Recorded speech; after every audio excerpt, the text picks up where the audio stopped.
Buonasera, buonasera, benvenuti a 20:10, il nostro appuntamento quotidiano con l'attualità. Insomma, è uno spazio nel quale si cerca, come ormai avete imparato, ad approfondire qualche tema di attualità.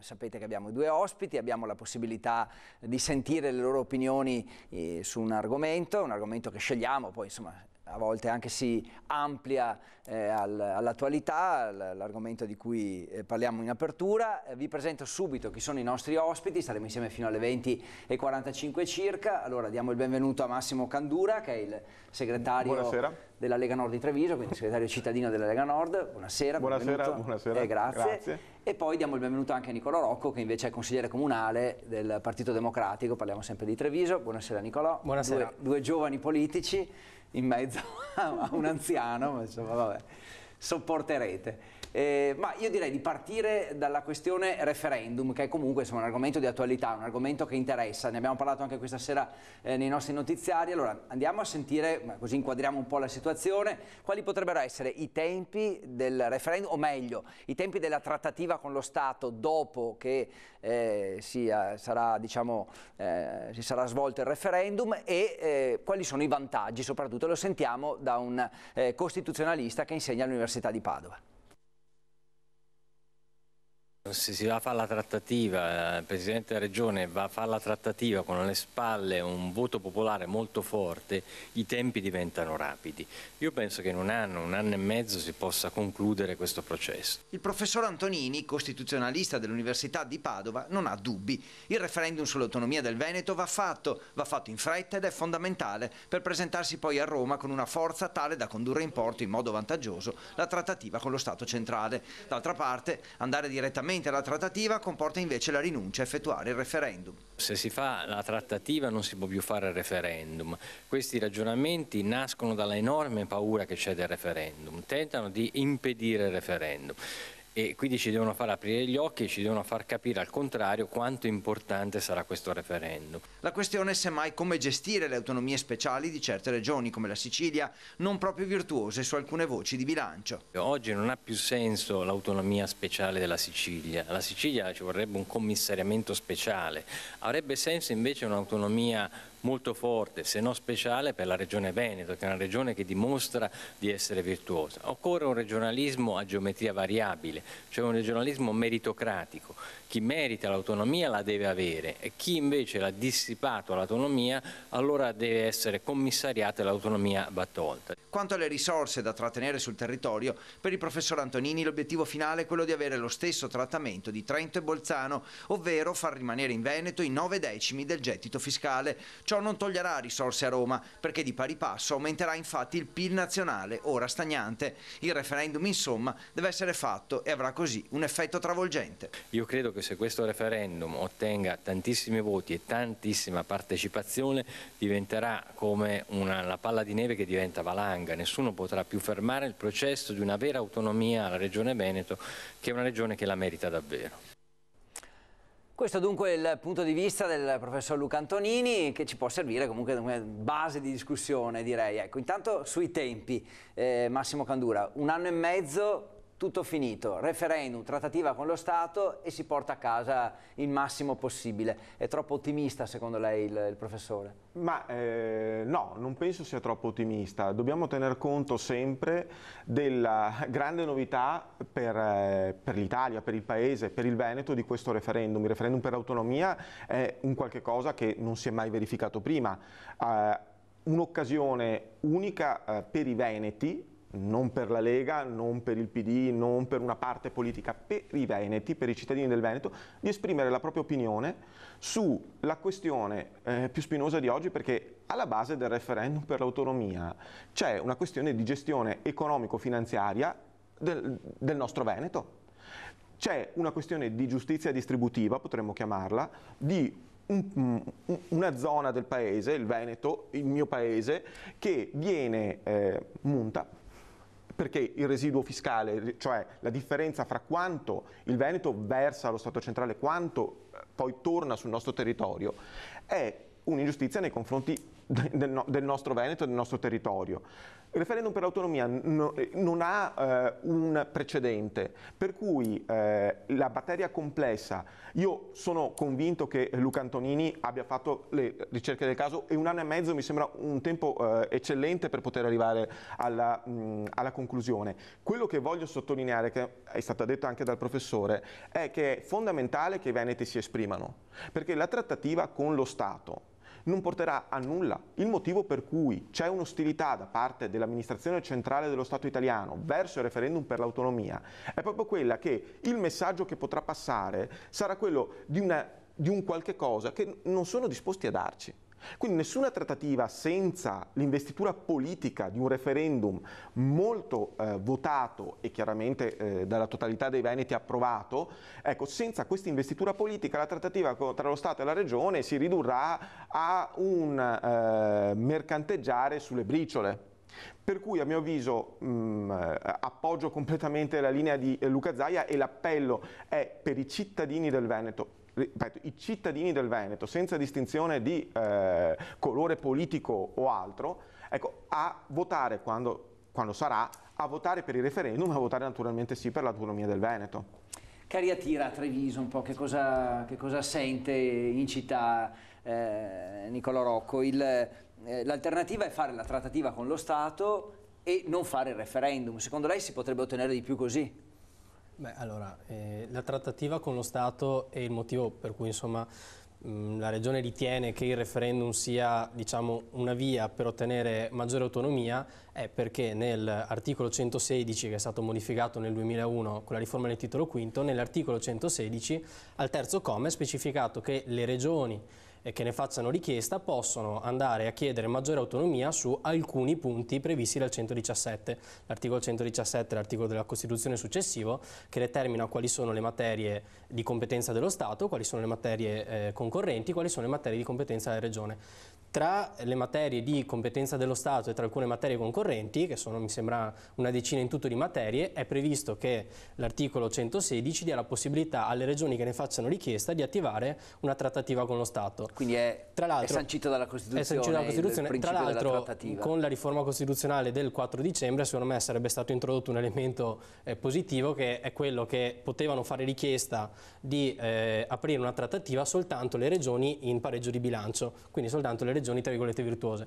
Questa è una parte, non apriamo quel capitolo, che però è stata in qualche modo cassata, e adesso ci troviamo, diciamo, a poter decidere se andare verso un referendum che a me sembra abbastanza tautologico, nel senso che qualsiasi veneto può chiedere, cioè in qualche modo può ambire al fatto che diciamo, alcune materie siano gestite dalla Regione. Secondo me la vera sfida è capire quali materie, però, perché cioè andiamo oltre, dice esatto, lei. io sinceramente andrei oltre. Beh, innanzitutto autonomia non significa per forza trattenere maggiori risorse, cioè autonomia è una questione legislativa, lo dice il nome stesso. Però ci vogliono soldi. Quindi, per applicare le dopo, materie. però prima capiamo quali sono le materie. Io faccio un esempio: se mi si dice di applicare l'autonomia su alcuni principi amministrativi, faccio sempre l'esempio che in materia sociale effettivamente il Veneto in qualche modo ha delle sofferenze rispetto alle altre regioni, perché noi siamo una regione che ha una forte tradizione di sussidiarietà.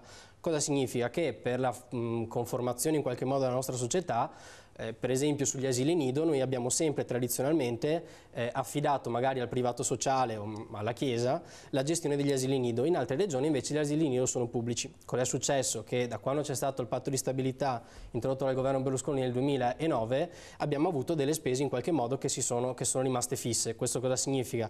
Che abbiamo avuto, diciamo, delle spese fisse per quanto riguarda la materia sociale, e questo ha penalizzato di più chi? Ovviamente una regione come il Veneto, che in materia sociale ha sempre avuto in qualche modo una collaborazione, quindi ha avuto dei bilanci storici in materia sociale che sono meno forti, diciamo, dei bilanci delle altre regioni. Lo Stato ha detto, beh, tanto non avete bisogno di questi soldi, per cui io sinceramente sul tema dell'autonomia ovviamente io personalmente aprirei direttamente la trattativa con lo Stato. Politicamente anche Antonini fa una valutazione di tipo politico diversa. io alzerei l'asticella, cioè andiamo a capire per tradizione quali possono essere le materie in cui il Veneto ha bisogno, e secondo me ce ne sono, di in qualche modo una autonomia, comunque una capacità di determinarsi diversa rispetto ad altre regioni. Però io sinceramente inizierei già a fare un ragionamento successivo. Il tema del fatto che i 9 decimi del gettito rimarranno qui è una presa in giro. Cerchiamo perché di capire non invece... mai, dice lei, non accadrà mai. Ma perché non c'è una diretta correlazione? Cioè capiamo quali sono le materie su cui effettivamente noi abbiamo bisogno di avere in qualche modo una gestione diversa e una gestione magari regionale, perché abbiamo una tradizione, una storia amministrativa diversa. Fatto quello, facciamo i conti. Facciamo i conti. Io lascerei parlare i veneti prima e poi vediamo cosa lo Stato non ci concederà. Però l'investitura politica del popolo del Veneto rispetto all'autonomia è bene che ci sia. Cioè ci che sia come premessa, perché è chiaro che uno Stato in deficit ha bisogno di tutti i dindini che possono venire da qualunque periferia, compreso il Veneto, che tale viene considerato. Di conseguenza, prima facciamo esprimere i veneti, che magari, chissà se hanno questo interesse in autonomia. Io spero di sì, sento di sì. Speriamo che i veneti vadano a votare in massa e votino sì per l'autonomia. E questa è l'investitura politica, è il punto di partenza verso poi la trattativa con lo Stato, verso quello che lo Stato sarà disposto a darci. Ma attenzione, in quel momento, come in ogni buona trattativa, lo Stato sa cosa la controparte vuole. Perché non è Luca Zaia e l'amministrazione regionale che si presenta alla trattativa con lo Stato, ma è un Luca Zaia che porta con sé i veneti e un pensiero espresso ufficialmente dai veneti. Infatti adesso il focus della regione, ammirevole e giusto, è quello di fare un referendum giuridicamente perfetto, un procedimento, e questa è la difficoltà perché appunto non è mai stato espedito precedentemente, volta, sì. Per cui cioè che inattaccabile sul piano giuridico, addirittura non sappiamo nemmeno se il Ministero degli Interni ci darà un appoggio all'amministrazione regionale. Vi faccio un esempio, nei seggi dovrebbero esserci esponenti delle forze dell'ordine per garantire la serenità delle operazioni di voto. Non sappiamo, questo non si sa, stanno lavorando i tecnici della regione, per cui vedremo. Quello che io lo vedo come una necessaria premessa, perché in ogni buona trattativa, in una trattativa serena, ogni parte sa ciò che vuole e ciò che è disposta a dare. Se una delle due parti viene delegittimata, non viene considerata come dire, portatrice degli effettivi interessi di chi rappresenta, non è una trattativa serena. Cioè lei dice dietro a Zaia devono esserci milioni di cittadini e lui deve andare a Roma. Il peso dell'esito di questo referendum e ci sarà quindi una forza, una vera e propria forza per Luca Zaia, per l'amministrazione regionale del Veneto, nel momento in cui si presenterà la trattativa. Per cui i veneti si sono espressi e hanno detto sì, noi vogliamo che questa cosa... Il peso politico è innegabile e purtroppo cioè, la trattativa Stato-Regioni non è una cosa tecnica e basta. Certamente ci sono degli aspetti giuridici innegabili, ottime le citazioni della Costituzione, impeccabile, però chi è lo Stato, chi è l'amministrazione regionale nel momento in cui... La politica. L'indirizzo politico è fondamentale. Punto. Per cui i veneti devono avere la possibilità di dire alla propria amministrazione regionale vai in trattativa con questo mandato. Punto. Lo Stato però secondo me è semplicemente una scelta politica, cioè a me sembra che in realtà le coperture politiche per chiedere maggiore autonomia ci sono, perché la legge in qualche modo per richiedere maggiore autonomia è stata avviata ancora nella scorsa legislatura, nella scorsa consigliatura, ed è stata sottoscritta da tutte le forze politiche, cioè non c'è un partito in questo momento in Veneto che non dica che è favorevole a maggiore autonomia.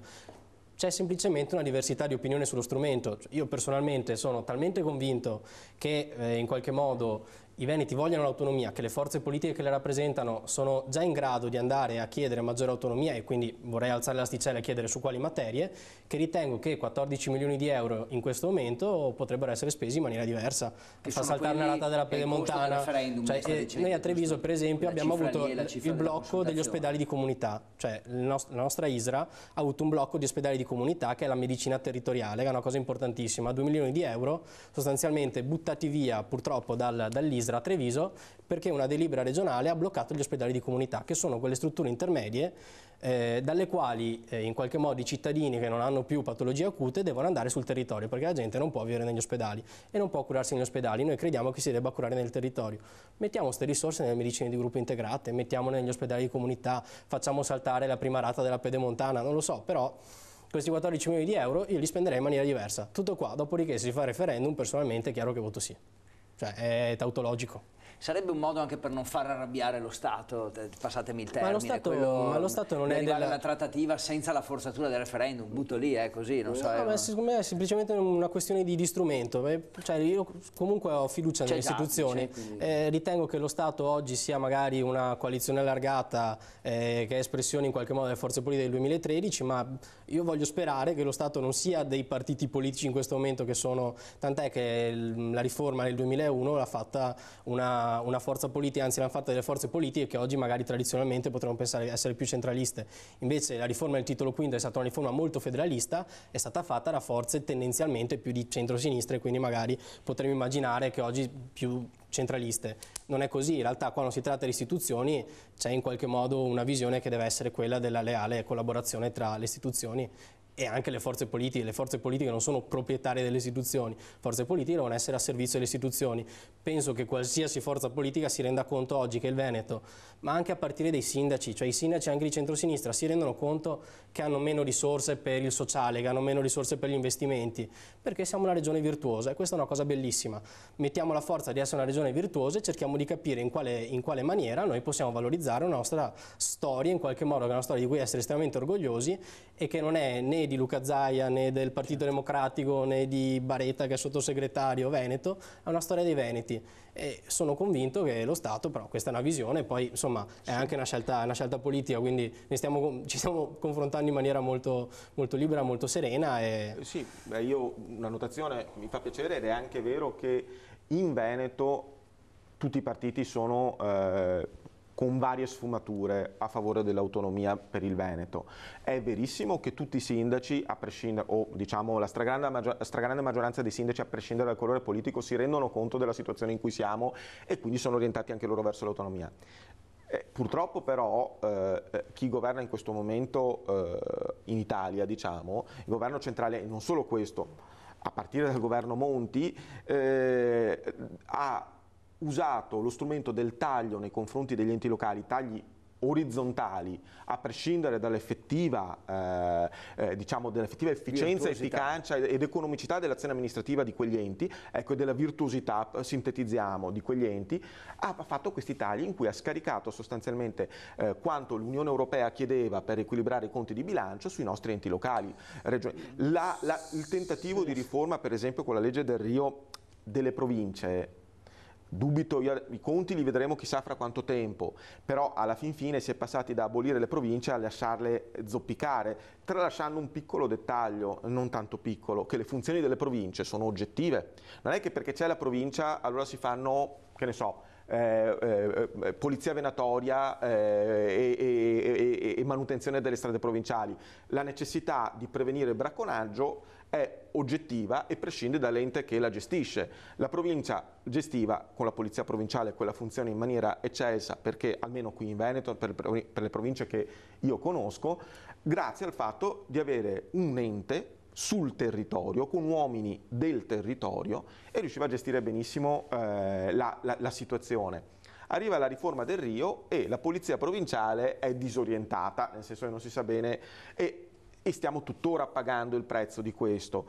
Quello che voglio dire in sintesi è che mi va benissimo, sono contento della chiacchierata con il consigliere Rocco e delle posizioni da lui espresse. Non vedo altrettanta saggezza, diciamo, rispetto a quella che traspare dall'azione dei governi centrali di questi 5 anni. Il governo Monti era sostenuto anche dal PD, i governi successivi sono più marcatamente a colore PD. Quello che è costante in questi governi dal 2011, ormai dall'inverno 2011 in qua, è che hanno tagliato in maniera, non so, neanche scriteriata secondo me gli enti locali, tant'è vero che alcune analisi del Sole 24 Ore ti fanno vedere come la spesa degli enti locali sia calata in questi 6 anni in maniera clamorosa, mentre la spesa delle amministrazioni centrali è leggermente aumentata. Caspita. Perché poi il saldo per l'Europa, il bilancio è unico, il bilancio del sistema Italia, per cui se togli da una parte e aumenti un pochino dall'altra, ma il saldo è comunque negativo, l'Europa è contenta. Chi non è contento è il cittadino, che si vede addizionali aumentate, servizi diminuiti e poi tasse che devono continuare a aumentare. Oggi un articolo di Padoan, che anzi sarebbe Padoan a dire la verità, ma lui non vuole, che mi parla di un aumento dell'IVA per diminuire il cuneo fiscale delle aziende. Cioè, ragazzi, l'aumento dell'IVA è praticamente l'impoverimento generale per la popolazione, perché il cuneo fiscale è a favore delle imprese e la diminuzione non della quota parte del lavoratore. Io sono una partita IVA, quindi insomma, posso capire, dopodiché si parlava di un aumento dell'IVA e non c'è stato. Sui tagli lineari... Era un'intervista di oggi. Sì, però sui tagli lineari, scusate. Allora, il patto di stabilità è stato introdotto da Tremonti ed è stato introdotto nel 2008, patto di stabilità interno.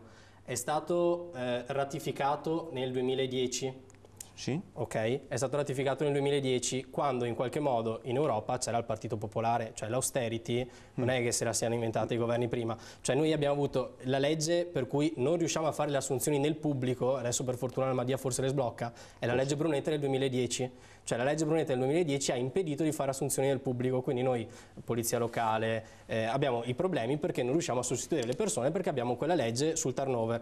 Per carità, l'Italia era in crisi, quindi capisco che siano stati fatti quei tagli. Tremonti e Monti li ha confermati, il primo governo che ha liberato gli spazi di patto per gli enti locali è stato il governo Renzi. Per carità, tanti limiti, però era un sindaco, quindi queste cose le capiva. Dopodiché capisco che per il Veneto, che ha una spesa storica ancora minore, non basti. Però insomma diamo atto a chi ha cambiato anche la dinamica delle spese. Ci vediamo tra 2 minuti, brevissima pausa.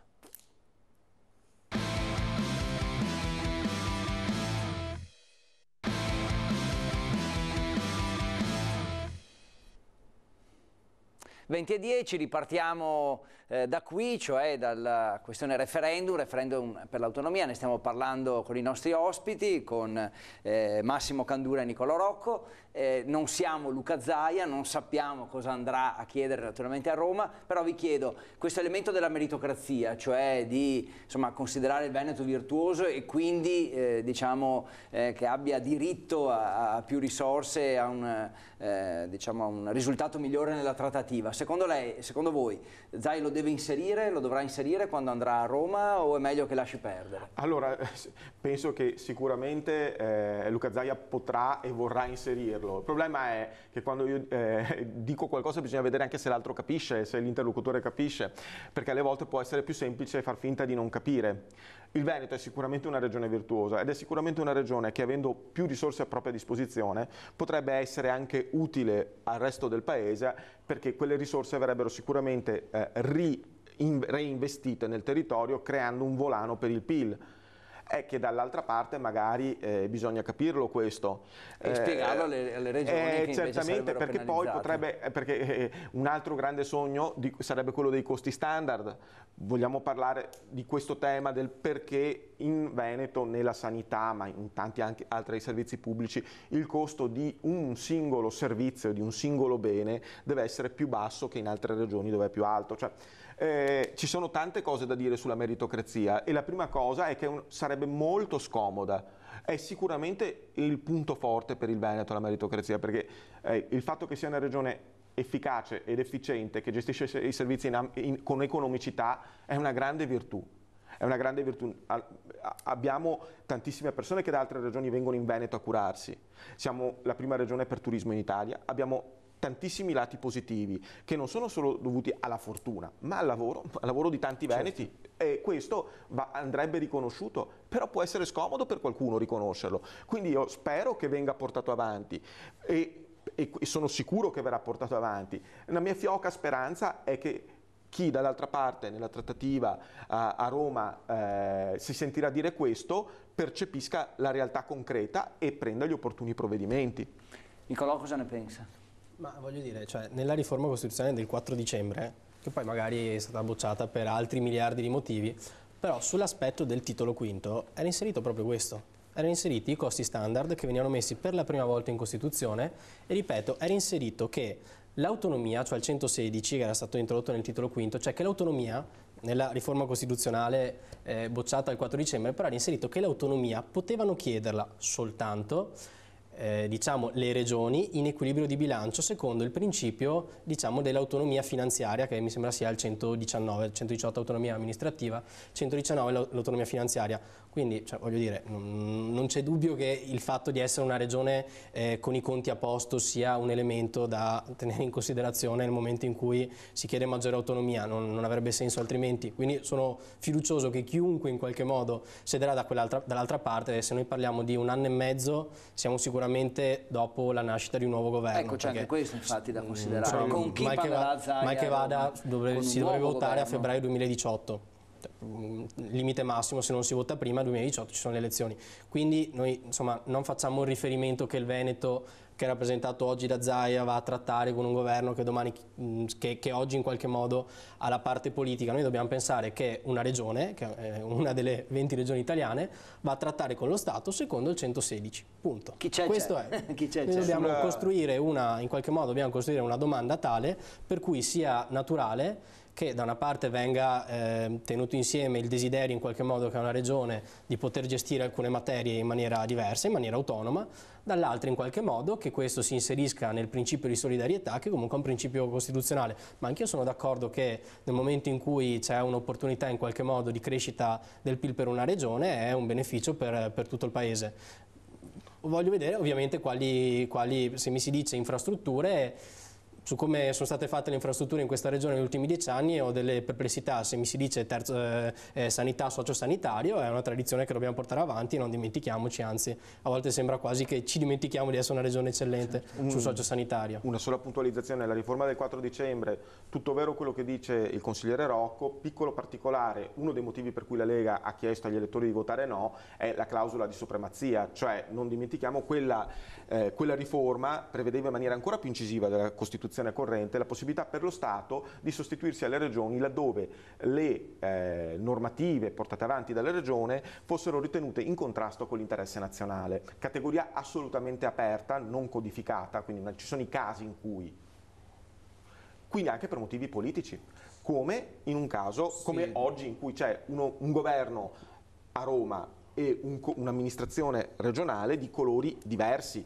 ed è una cosa che poteva valere chiaramente anche a parti invertite un domani, per cui tutto bello, tutto vero, con questi piccoli confetti al veleno che sulla parte dell'autonomia, perché poi le critiche alla riforma del 4 dicembre, come giustamente fatto notare anche dal consigliere Rocco, sono tantissime, però sulla parte diritto regionale, chiamiamola così, competenze delle regioni, questo è stato il nostro motivo di ostilità principale, non tanto l'architettura di superficie quanto questa piccola cosa, che tanto piccola non è perché è arbitraria. Sì, l'unica cosa, se posso, oggi in realtà è già materia costituzionale perché è la cosiddetta chiamata in sussidiarietà, lì semplicemente c'era una codificazione, cioè oggi già succede. Semplicemente si normava una cosa che prima, come la materia concorrente creava che non è stata una bella creazione, una follia di contenziosi. Sì, sono d'accordo, creava una follia di contenziosi. Non è che si volesse togliere in qualche modo autonomia alle regioni, si decideva questo lo fa lo Stato, questo lo fanno le regioni, in mezzo le regioni che sono virtuose possono chiedere maggiore autonomia, però insomma adesso non voglio tornare sulla riforma del 4 dicembre, guardiamo avanti, perché è giusto così, bisogna rispettare il voto degli elettori. Mancano 2 minuti, quindi vi chiedo una risposta sintetica e vi domando, alla fine stiamo parlando di politica, di scelte per il futuro, per il Veneto eccetera, ma secondo voi alla fine è tutta una questione di soldi o no? Cioè, per essere pratici, no. Questo ragionamento alla fine si scontra con la questione economica, è una questione di soldi. Allora, in periodi di crisi la questione economica per forza di cose è nel cuore e nella mente di tutti. La politica per me è portare avanti delle idee e di fronte ai problemi, e i soldi sono un problema e la situazione economica è un problema, devono esserci sempre idee a guidare la possibile risoluzione. Chi governa un paese di 3.000 abitanti piuttosto che un intero sistema paese come l'Italia o quant'altro deve avere sempre in mente, a mio avviso, se ti dedichi alla politica con un minimo di onestà intellettuale, delle idee. Io parlerei di ideologia, oggi sembra quasi ma devi avere delle idee che ti guidano, tu non puoi affrontare le cose come fossero solo problemi tecnici. La risoluzione tecnica a un problema alle volte è una scelta politica. Chiaro. La trattativa tra Roma e Venezia, diciamo così, sull'autonomia del Veneto è politica, che poi abbia dei risvolti tecnici, economici, finanziari, siamo assolutamente d'accordo. Grazie. Nicolò? Sì, secondo me ci sono comunque partite molto complesse, cioè faccio l'esempio il TAP in Puglia, cioè per in qualche modo una competenza dovrebbe essere regionale, ma un'esigenza giustissima di salvaguardia dell'ambiente, noi alla fine stiamo impedendo di portare una delle risorse meno inquinanti e quindi stiamo andando a investire di nuovo sul fossile. Per cui secondo me c'è una questione probabilmente economica, però c'è anche una questione di visione di quali sono i livelli oggi che ci permettano di affrontare un mondo che ha delle sfide, che ha una complessità incredibile. Su questo sinceramente penso che sia una sfida, ma che non è una sfida politica, è proprio una sfida di architettura istituzionale, basti pensare a livelli europei, sia una sfida che però può essere portata avanti non da un partito, non da un singolo, ma da persone di buone volontà, capire quali sono i livelli che permettono la rappresentanza, giustamente, che permettono, perché noi in Costituzione abbiamo il principio di sussidiarietà, noi abbiamo un principio bellissimo, giustissimo, che ci dice che i livelli più vicini al cittadino sono quelli che devono provare a erogare i servizi. Siccome abbiamo delle sfide molto complesse, cerchiamo di capire quando in alcune materie questi sono in qualche modo le dimensioni ottimali e quando invece c'è bisogno di una politica di maggior, diciamo, di maggior raggio. Di maggior respiro. Siamo arrivati alla fine, la nostra chiacchierata sul referendum finisce qui. Ringrazio per essere stato qui con noi Massimo Candura. Grazie a voi. Grazie infinite, grazie anche a Nicolò Rocco. Grazie a voi. Buon lavoro ad entrambi. 20:10 torna domani, naturalmente, stessa ora, altri ospiti, altri argomenti, sempre legati naturalmente all'attualità. Grazie per averci seguito. Buona serata.